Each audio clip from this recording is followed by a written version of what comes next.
¿Me echabais de menos? No lo tengo yo tan claro.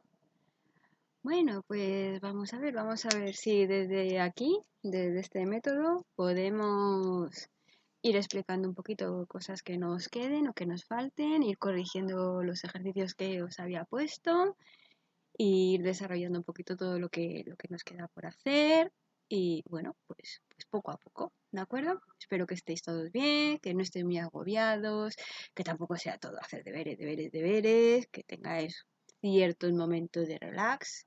Así que ya iremos poquito a poco. Yo veis que os he ido mandando poquitas cosas, que algunas ya las habíamos empezado en clase, algunas eran los trabajos que eran como más amenos, también más relajados, divertidos incluso. Entonces vamos a seguir un poquito pues con esa idea, ¿de acuerdo? Que no sea todo deberes, deberes, deberes, pero que lo que hagáis lo comprendáis. Por eso lo que quiero ahora es explicar junto con los deberes el contenido para que se entienda. ¿De acuerdo? Habíamos explicado ya aparte, nos quedaba las características de los vertebrados, las habíamos explicado, por eso os puse los ejercicios, y lo que no habíamos explicado era el proceso de evolución, que es un poquito lo que vamos a ir metiendo ahora a medida que vayamos corrigiendo los ejercicios.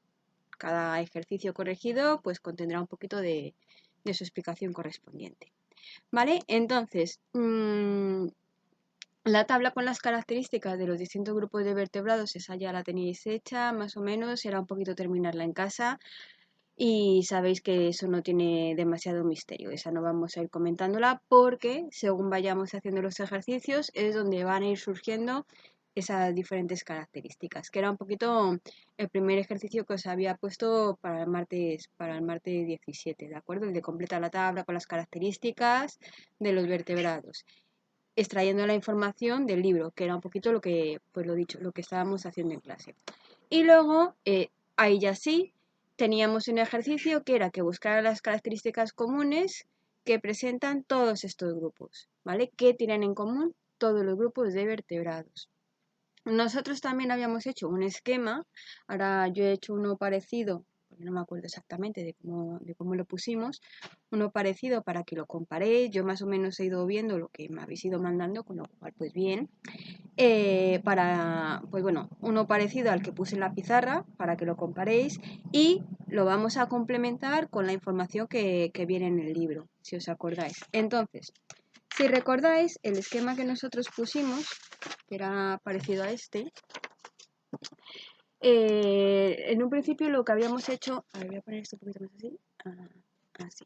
En un principio lo que habíamos hecho era comparar, esto nos olvidamos, esto va a ser para después, comparar los grupos de vertebrados, habíamos puesto vertebrados e invertebrados, si lo recordáis, ¿vale? Y habíamos estado explicando que los invertebrados, el problema que tenía era que no tenían características comunes. Podían tener distinta simetría, ser radiales o ser bilaterales, o incluso no tener simetría, como en el caso de las esponjas. Eh, Podían tener esqueleto externo, como en el caso de los artrópodos, podían no tenerlo, como en el caso de un anélido, de una lombriz. Podían tener patas, como un artrópodo, podían no tenerlas, como en el caso, pues yo que sé, de un bivalvo, de una almeja. Podían tener distinto número de patas, pues 7, bueno, 7 no, 6 en el caso de los hexápodos, o 10 en el caso de los decápodos de los crustáceos, o muchas en el caso de los miriápodos. Podían pues tener, yo qué sé, filtrar el agua como me pasaba en las esponjas para alimentarse, o podían tener tentáculos urticantes como en el caso de las medusas, es decir, hay una variedad muy grande. Por eso el grupo de invertebrados dijimos que no era un grupo homogéneo, un grupo real, un grupo con características comunes, sino que era un grupo en el que metíamos a todos aquellos que su única característica común era que no tenían un esqueleto, ¿vale? Que es lo que me va a ocurrir aquí.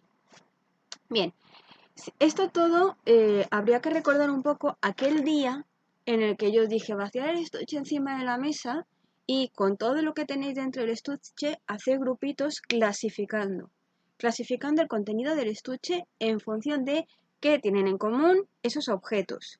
Y por un lado pues me pusisteis los que eran, yo qué sé, si recordáis, alargados, como los bolis.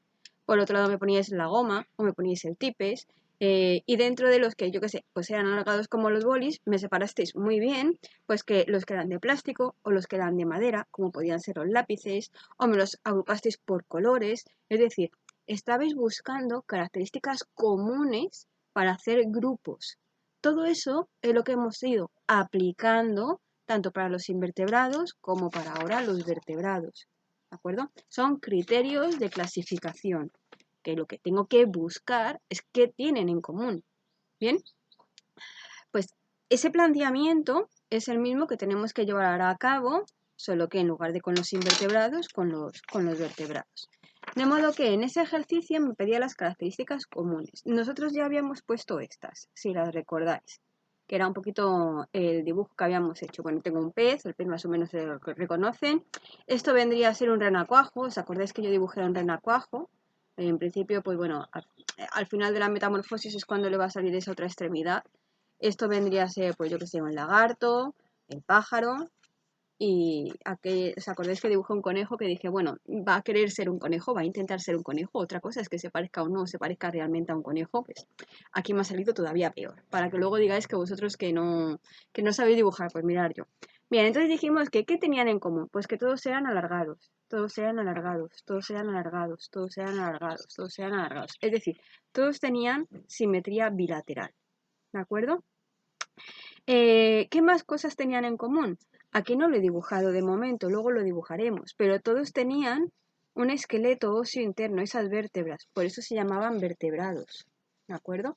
Y además todos tenían 4 extremidades, que estuvimos discutiendo, con muchos ejemplos.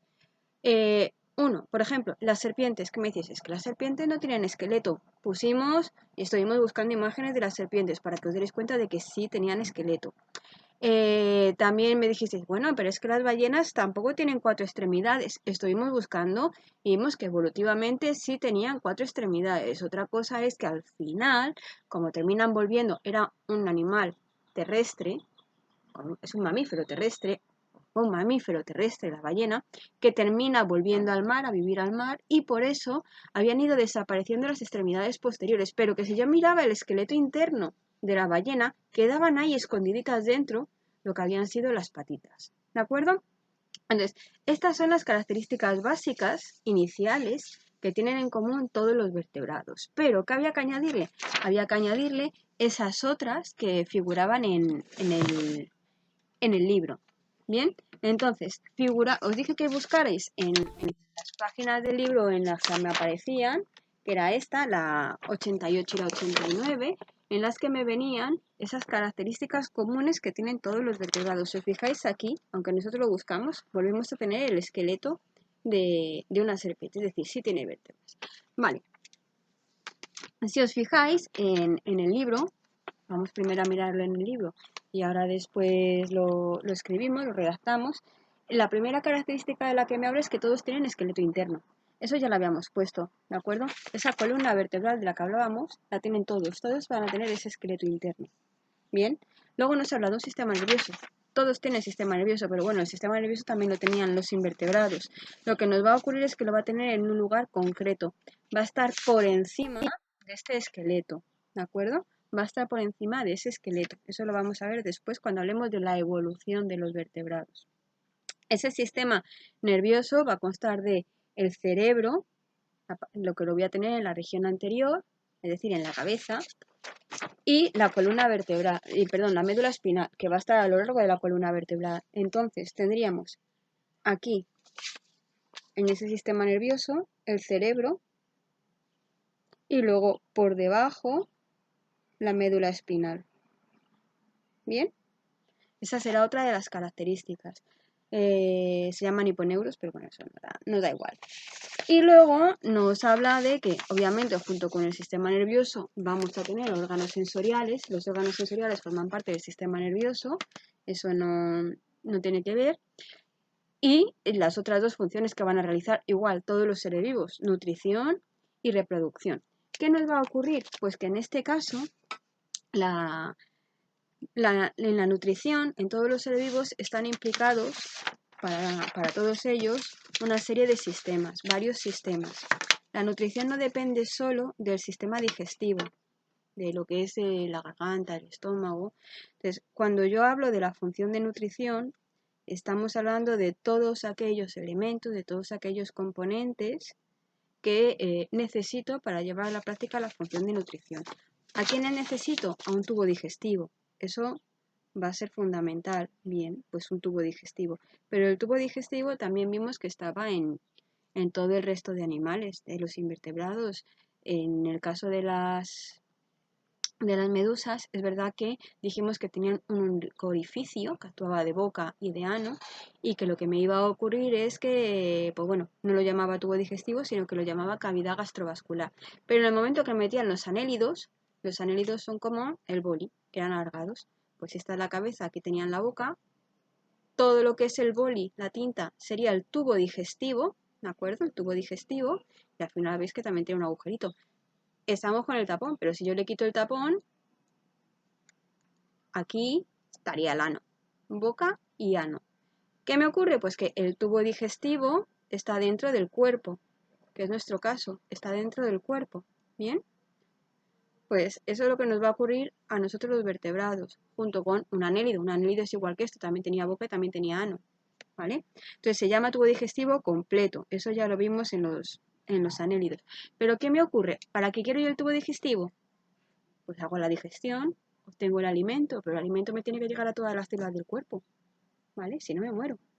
¿Quién me lleva ese alimento por todo el cuerpo?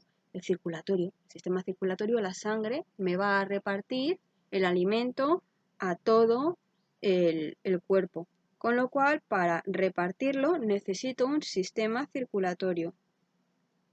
Eso también lo habíamos dibujado en el caso de los anélidos, por ejemplo, que veíamos que tenían muchos corazoncitos. Cuando teníais el recortable aquel, había que dibujarlo y pintarlo y tenía muchos corazoncitos. Entonces, el sistema circulatorio lo que hace es repartir el alimento a todo el cuerpo.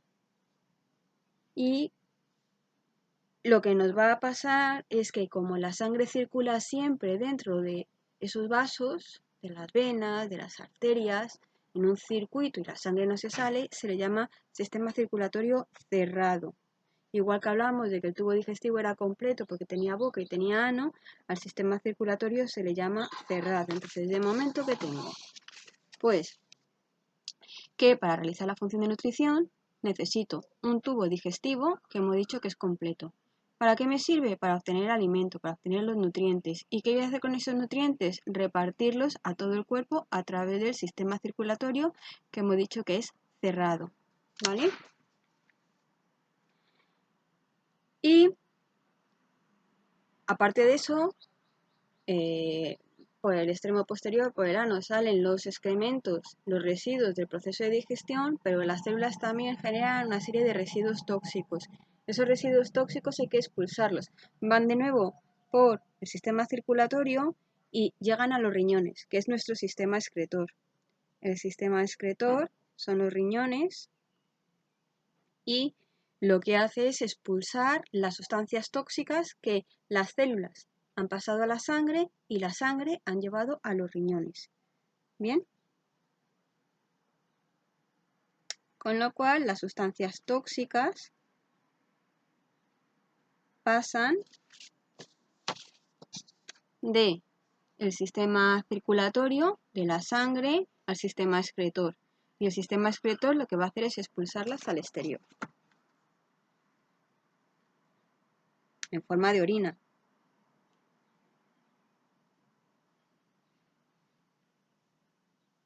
¿Y quién genera esa orina?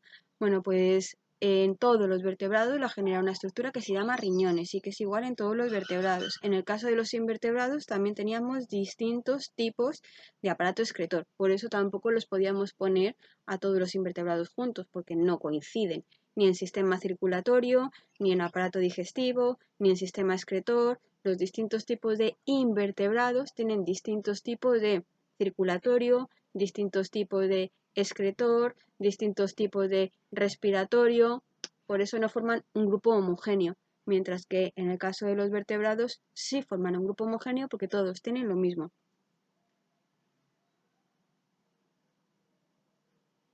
¿Vale? Y por último, necesito otra cosa para estar vivo. Necesito poder tener aire. Necesito poder tener oxígeno. Entonces me decías, cuando poníamos el ejemplo de las ballenas, bueno, pero entonces ¿cómo respiran? Dije, bueno, como son terrestres, van a respirar por pulmones, tienen que salir a coger el aire. Y estuvimos también viendo vídeos de cómo salían las ballenas a tomar aire y de cómo cuando tenían crías, lo primero que tenían que hacer era sacar las crías para que cogieran el aire. Entonces tenemos un sistema respiratorio. Y ese sistema respiratorio capta el oxígeno y lo único que sí que me va a ocurrir es que, y aquí lo vimos, esto lo estuvimos comentando en clase, que es lo que hemos dicho de las ballenas, que dependiendo de si soy acuático o si soy terrestre, va a ser de dos tipos. Pueden ser branquias en los acuáticos, esto tenéis un ejercicio que también os pide eso, o pueden ser pulmones en los terrestres.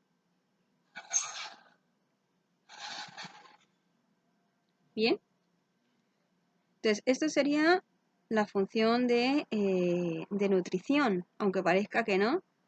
La función de nutrición requiere de todo esto: un tubo digestivo, un sistema circulatorio, un sistema excretor y un sistema respiratorio.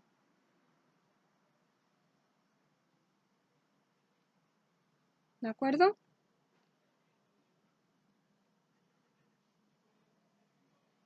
Un sistema o muchos aparatos para poder llevar a cabo la función de nutrición.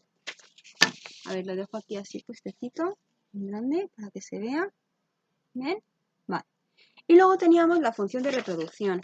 Lo que pasa es que la función de reproducción, bueno, pues tampoco es tan complicada. De hecho, va a ser bastante más sencilla. La voy a poner más pequeñita porque no necesitamos tanto.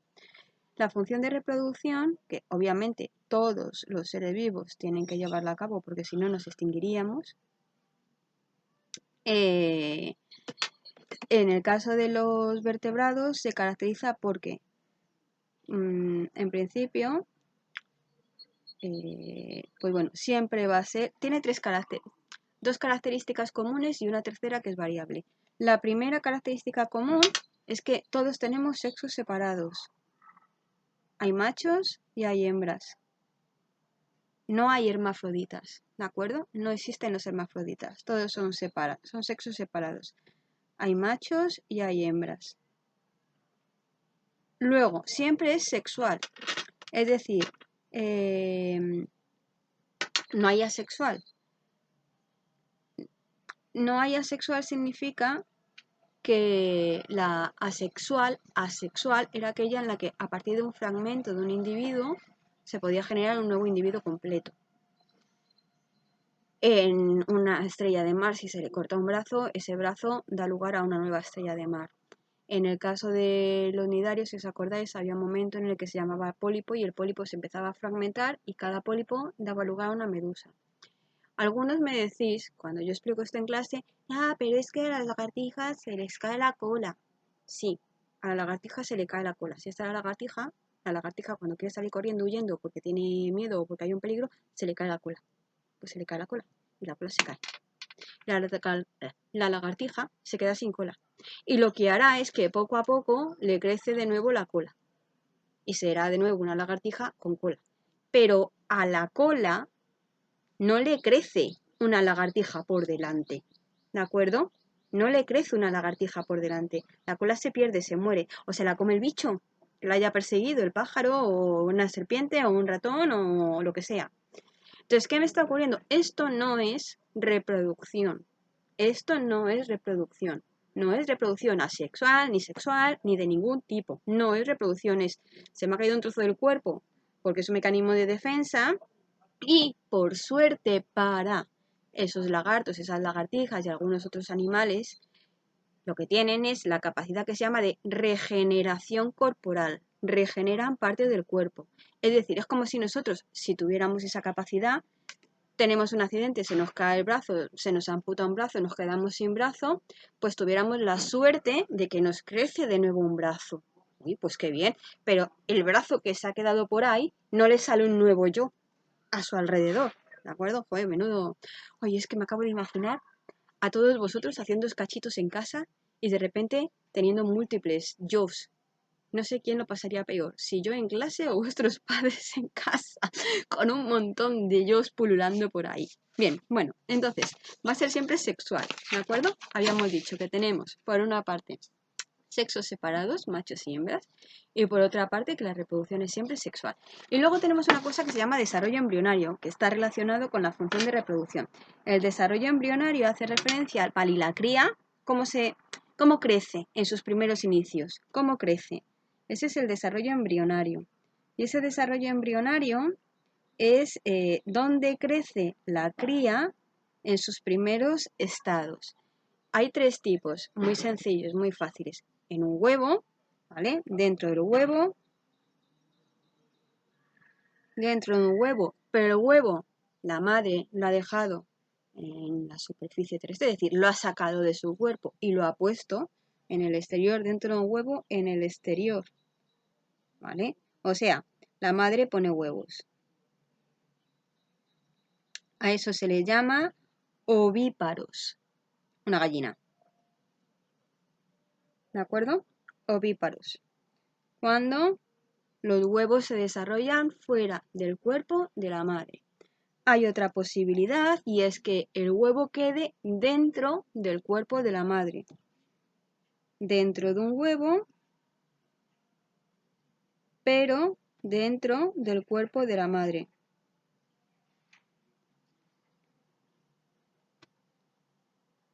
En este caso se llama ovo vivíparo. Ovo porque sigue siendo un huevo, pero vivíparo porque está dentro del cuerpo de la madre. ¿De acuerdo?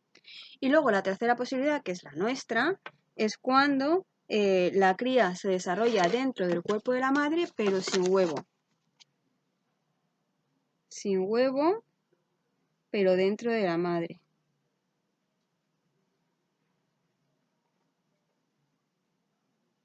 Y a eso se le llama vivíparos. Pues como nosotros. ¿De acuerdo? Así que, en cuanto a la función de reproducción, tenemos sexos separados, machos y hembras, tenemos que la reproducción es siempre sexual y tenemos que el desarrollo embrionario puede ser dentro de un huevo, ovíparos, dentro de un huevo dentro del cuerpo de la madre, ovovivíparos, o dentro de la madre pero sin huevo, que son los vivíparos, ¿vale? Bueno, pues para que no sean muy largos los vídeos y podáis ir poco a poco asimilando la información, voy a ir haciendo ejercicios, voy a ir cortando y así van siendo cosas pues más cortitas y las podéis ir corrigiendo con más calma y con más facilidad, ¿vale? Entonces, este que eran los del primer día, creo, sí, esto era todo lo del primer día, lo que mandé para el martes, pues lo cortamos aquí y ahora seguimos con los siguientes ejercicios, ¿vale?